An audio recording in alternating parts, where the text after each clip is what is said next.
Hola, ¿cómo están? Me gustaría compartir con ustedes algunos apartados de la introducción del libro Pensar con otros de Guadalupe Nogués. Esta pequeña producción de audio forma parte del cierre de la primera unidad de Teoría y Método de la Investigación Social. Al final de la lectura que vamos a compartir, les propongo algunas reflexiones sobre el concepto de verdad que fuimos discutiendo estas semanas. Si bien el libro que nos convoca analiza el término de posverdad, vamos a encontrar algunas marcas que nos pueden ayudar a comprender cómo se va construyendo la concepción de verdad en la ciencia.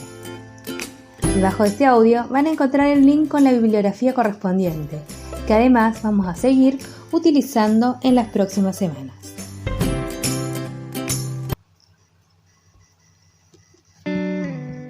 Aquí vamos. Las palabras y las cosas. La superficie del mundo sube y baja, y va desde lo más profundo de los océanos hasta la cumbre del Everest en una sola línea continua, que podemos seguir sin levantar el dedo del mapa. Entre el punto más profundo y la cumbre más alta, no hay más que una diferencia de altura, y podemos pasar de uno a la otra.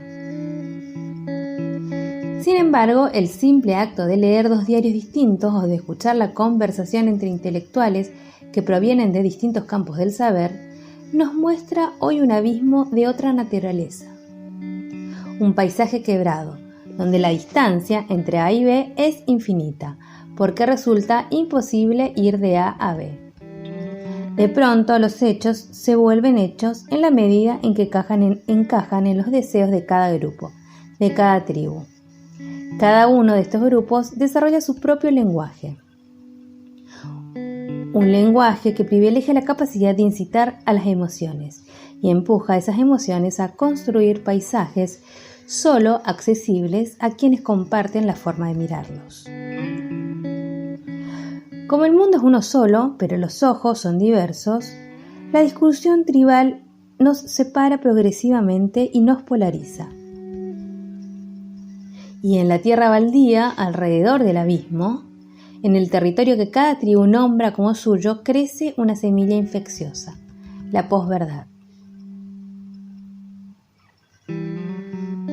Cada año, el diccionario Oxford elige la palabra del año. En 2016, esa palabra fue posverdad, definida como las circunstancias en las que los hechos objetivos influencian menos a la opinión pública que las apelaciones a la emoción o a las creencias personales. A fines de 2017, el término ingresó al diccionario de la Real Academia Española, la RAE, pero allí fue definido de un modo ligeramente distinto. Para la RAE, la posverdad es la distorsión deliberada de una realidad que manipula creencias y emociones con el fin de influir en la opinión pública y en actitudes sociales. El uso más frecuente que se da a la palabra posverdad está asociado a la política.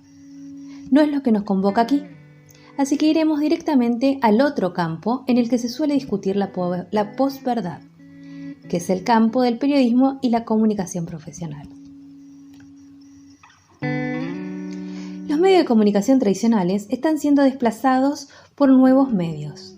Las redes sociales volvieron todavía más sencillo que antes compartir noticias, tanto ciertas como falsas.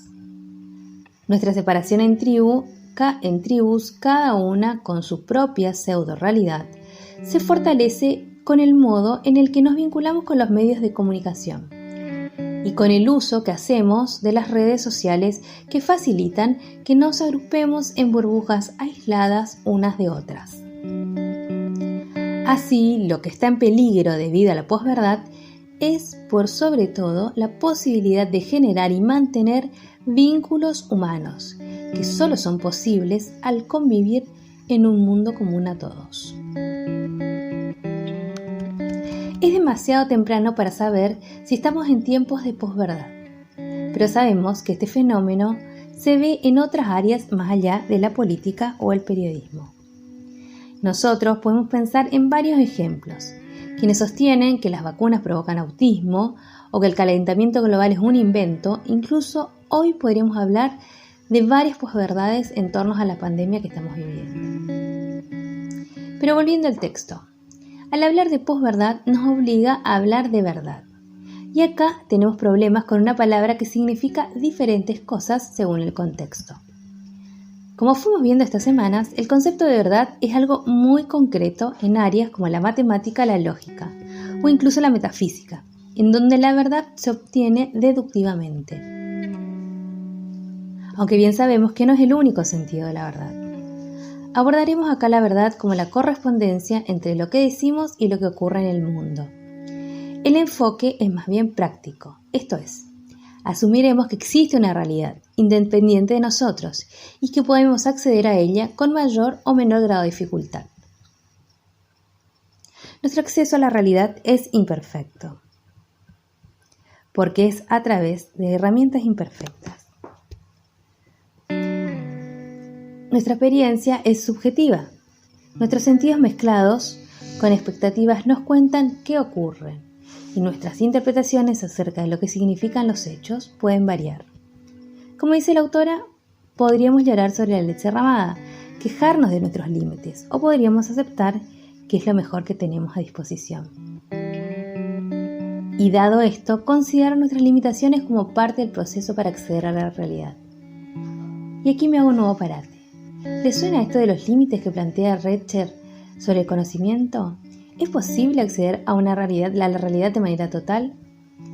Este libro, dice la autora, y agrego yo, en este libro tendríamos que pensar la verdad no como en algo absoluto y de certeza total, pero tampoco como algo tan vago e inaccesible que sería equivalente a cualquier ficción. Entonces, hay un mundo real ahí afuera, que parece comportarse con reglas propias, en el que ocurren cosas. Eso que ocurre son hechos reales, no existen los hechos alternativos. Uno de los problemas de la posverdad es que aparece como una alternativa a la verdad, como si la verdad fuera una cosa que alguien tiene y no lo que es. Un objetivo desconocido en el horizonte, hacia el que vamos, y para el que necesitamos una brújula. Si nos sentimos perdidos, podemos construir una brújula. Si no nos ponemos de acuerdo en cuál es el norte, no habrá brújula posible, y estaremos condenados a vagar siguiendo los caminos erráticos de la ignorancia. O peor, condenados a seguir a quien cree un norte que pueda moverse a su conveniencia. Compartimos todos este mismo planeta, esta misma realidad. Compartimos también preocupaciones, problemas y esperanzas. Pero también tenemos y seguiremos teniendo enormes diferencias entre nosotros. Para poder conversar esas diferencias de perspectivas, necesitamos ponernos de acuerdo en cuáles son los hechos que observamos. Sin ese primer acuerdo no hay intercambio posible de ideas o argumentos. No hay modo de tener experiencias compartidas y corremos el riesgo de volvernos impermeables al otro. Tener una realidad común a todos es una base que puede permitir tanto que concordemos como que discrepemos. Pero estaremos juntos y conversando, y ese es el primer paso. Por eso la pelea contra la posverdad es también la pelea por preservar la posibilidad del vínculo humano. Les propongo entonces que como un cierre a esta primera unidad y como un inicio de lo que vamos a seguir trabajando, dejar latente la pregunta del cómo. ¿Cómo podemos construir conocimiento que se empate con la realidad? ¿Cómo podemos conocer el mundo social, los hechos sociales, incluso los hechos de la comunicación? Y finalmente, ¿cómo nos ponemos de acuerdo para pensar intersubjetivamente esos modos de conocer?